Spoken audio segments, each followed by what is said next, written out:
ఇందిరమ్మ ఇళ్లపై జనాల్లో ఎన్నో ఆశలు నెలకొంటున్నాయి. ప్రజాపాలనలో ఇళ్ల కోసం దాదాపు 82 లక్షల మంది దరఖాస్తులు చేసినట్టు తెలుస్తుంది. ఈ ఏడాదికి 4,16,500 ఇళ్లు నిర్మించాలని టార్గెట్ పెట్టుకుంది ప్రభుత్వం. ప్రతి నియోజకవర్గంలో దాదాపు 3,500 ఇళ్లు నిర్మిస్తామంటోంది ప్రభుత్వం. 82 లక్షల మందిలో కనీసం 50 లక్షల మంది అర్హులు అనుకుంటే ఏడాదికి 5 లక్షల ఇళ్లు నిర్మించినా 10 ఏళ్లు పట్టే అవకాశం కనిపిస్తుంది. 5 ఏళ్లలోనే లబ్ధిదారులందరికీ ఇల్లు అసాధ్యమనే భావన వినిపిస్తుంది.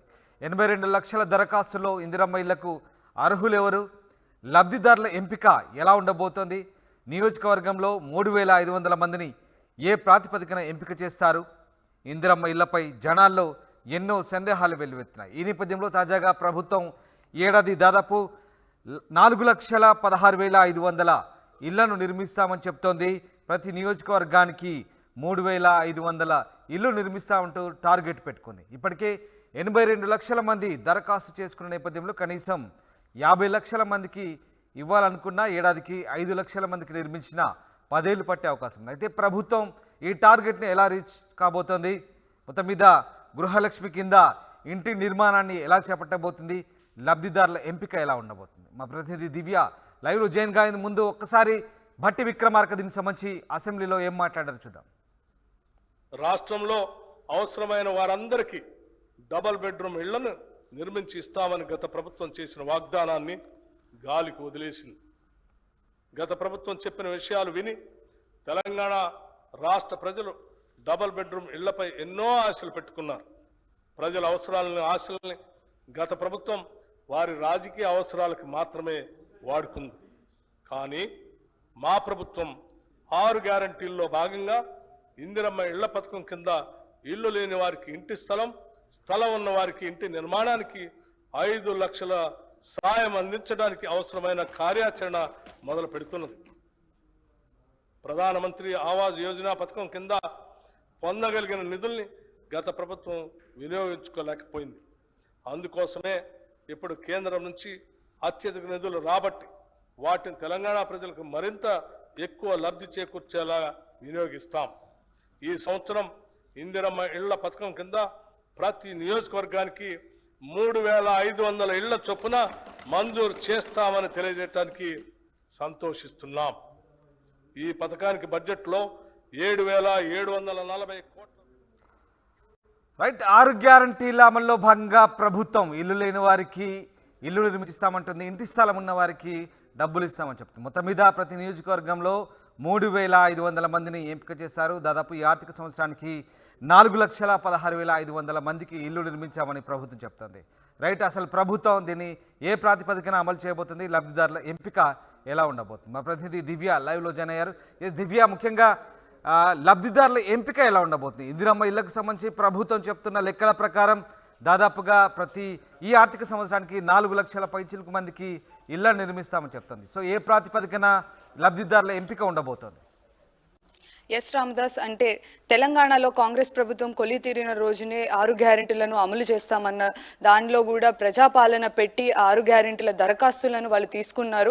అయితే ఆ దరఖాస్తులలో కూడా ఎక్కువ 82 లక్షల వరకు కూడా ఇందిరమ్మ ఇల్లులు పైగా దరఖాస్తులు అయ్యాయి. అంటే చాలా వరకు జనాల్లో ఇందిరమ్మ ఇల్లులపై చాలా ఆశలు అనేవి కూడా ఎక్కువగా చూస్తున్నాము. అంటే ఈ దరఖాస్తుల్లోనే 82 లక్షల మంది వచ్చారు. అయితే దానికి సంబంధించి కూడా ఇప్పుడు ఈ అసెంబ్లీలో కూడా భట్టి విక్రమార్క గారు చెప్పారు, ఏంటిది బడ్జెట్లో కూడా పెట్టడం జరిగింది. ఇందిరమ్మ ఇల్లులకు 4 లక్షల పైగా ఈ ఏడాది నిర్మిస్తాము అని చెప్తున్నారు.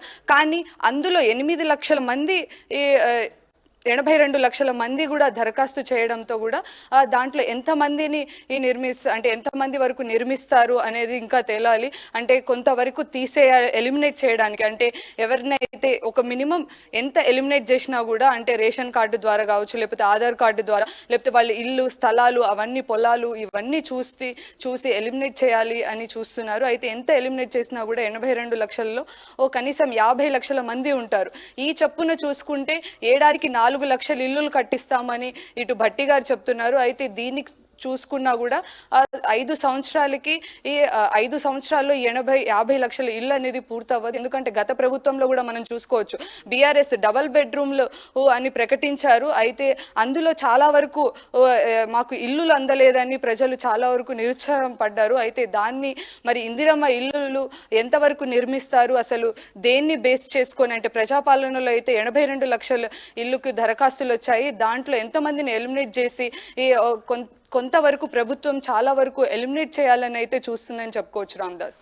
రైట్. అలాగే ఈ బడ్జెట్లో 7,740 కోట్ల వరకు కేటాయించింది ప్రభుత్వం ఇందిరమ్మ ఇళ్ళకి సంబంధించి. సో ఓవరాల్గా 3,500 ఇల్లు ఒక నియోజకవర్గానికంటే ఈ బడ్జెట్ సరిపోయే పరిస్థితి లేదు. సో ప్రభుత్వం ఏం చెప్తాం దీనికి సంబంధించి, ఇంకా మిగతా లబ్ధిదారుల ఎంపిక ఎలా ఉండబోతుంది, దీనికి సంబంధించిన బడ్జెట్ కేటాయింపులు ఏ రకంగా చేయబోతుంది? అంటే బడ్జెట్లో అయితే 7,000 కోట్లకి పైన ఇచ్చింది ప్రభుత్వం. అంటే ఇందిరమ్మ ఇల్లులకి నియోజకవర్గం చెప్పున కూడా విడదీస్తుంది. అలాగే స్థలాలు ఉన్న వాళ్ళకు కూడా 5 లక్షల వరకు కేటాయిస్తాము అని చెప్తున్నారు. దీనికి సంబంధించి కూడా మనం చూసుకున్నట్టయితే ఒకటి రేషన్ కార్డుకి లింకు పెట్టి కొంతవరకు తగ్గించే అవకాశం అయితే కనిపిస్తుంది. ఎందుకంటే చాలా మందిలో ఇప్పుడు కొత్తగా ప్రభుత్వ ఉద్యోగులలో చేరిన వాళ్ళు ఉన్నారు. ఎందుకంటే ఇప్పుడు ఎస్ఐ పోస్టులు కావచ్చు, ఇంకా వాటిని అందరినీ ఎలిమినేట్ చేసుకుంటూ కూడా వీటికి లింక్ పెట్టి ఈ ప్రభుత్వం చాలా వరకు ఎలిమినేట్ చేసి ఆ బడ్జెట్లో తగ్గినట్టు 3,500 నియోజకవర్గానికి ఇల్లులు ఇవ్వాలని చూస్తున్నారు Ramdas. Right. Thanks for the update Divya. ఇది మొత్తం మీద ఇందిరమ్మ ఇళ్లకు సంబంధించి ప్రభుత్వం అయితే కార్యాచరణ రూపొందిస్తుంది. లబ్ధిదారుల ఎంపికకు సంబంధించి ప్రతి నియోజకవర్గంలో దాదాపు 3,500 మందిని ఎంపిక చేయబోతోంది. మొత్తంగా ఈ ఆర్థిక సంవత్సరానికి 4,16,500 ఇళ్ల నిర్మాణం లక్ష్యంగా ప్రభుత్వం పెట్టుకుంది. ఇందుకు గాను బడ్జెట్లో 7,740 కోట్ల రూపాయలను కేటాయిస్తూ ప్రభుత్వం నిర్ణయం తీసుకుంది. 6 గ్యారంటీల అమల్లో భాగంగా ఇల్లు లేని వారికి ఇంటి స్థలం ఉన్న వారికి ఇంటి నిర్మాణం కోసం 5 లక్షల సాయం అందించాలనే నిర్ణయానికి ప్రభుత్వం వచ్చింది.